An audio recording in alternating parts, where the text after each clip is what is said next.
Kayo po ba mga bossing ko ay pagod na dahil kayo po ay lagi nilang nag-aaway ng inyong karelasyon? Ito pa mga bossing ko ay mananatili sa inyo ang inyong karelasyon at hahabol-habulin ka ng inyong karelasyon. Hindi siya mapapakali hanggat hindi kanya nakakausap. Kung kayo mag-aaway, hindi siya makakatulog hanggat hindi kayo nagkakabati. Or kung kayo po ay mayroong LDR relationship, yan po mga bossing ko, hindi ka nakakabakaba dahil alam mo ng iyong karelasyon ay bagay mahal na mahal ka at maghahabol-habol sa iyo. Ikaw lang ang tanging iisipin po niya. Proven po ito mga bossing ko. Ngayon, kumuha po kayo mga bossing ko ng luya. Ang luya mga bossing ko ay isa sa mga subok na rin na napakaswerte pagdating sa usapin ng kaperahan. Kapag ito ay natuyo, lalo ito ay maswerte sa pera.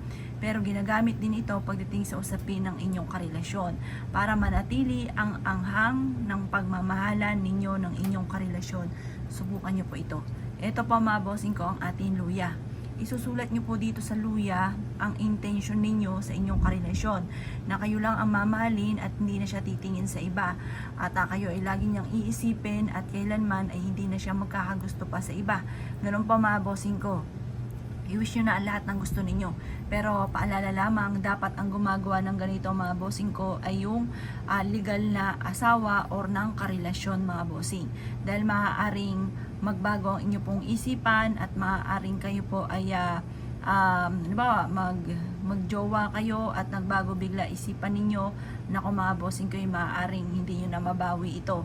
Kaya mas maganda na ang magagawa ng ganito ay kasal na at may mga anak na, parang kumagay nandyan na, hindi ka na pwedeng kumawala pa. Ngayon po mga bossing ko, at mas mainam sa mga legal lamang po ito dahil masama kapag gagawa ka ng ganito nang hindi naman kayo ang legal kasi may balik din po yun. Ngayon pa mga bossing, isulat nyo na dito yung intention ninyo na halimbawa ang inyong karelasyon ay kayo lang ang mamahalin at wala nang iba pa. Hindi na siya titingin kahit kanino.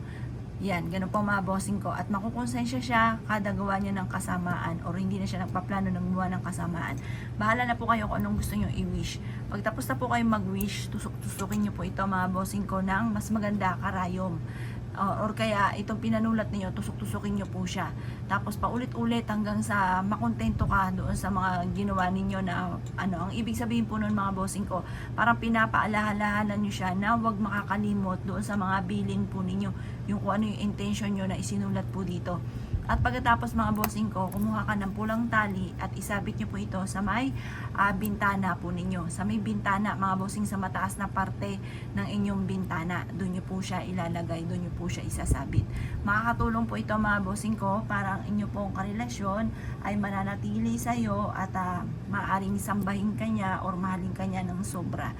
Kapag gumawa ka ng ganito, sikreto lamang po ito kasi once may nakakaalam, matagal bago matupad or kaya po nakukontra mga bossing. Kaya kung ikinaniniwala at nais po itong gawin, asya. Good luck po sa inyo po lahat.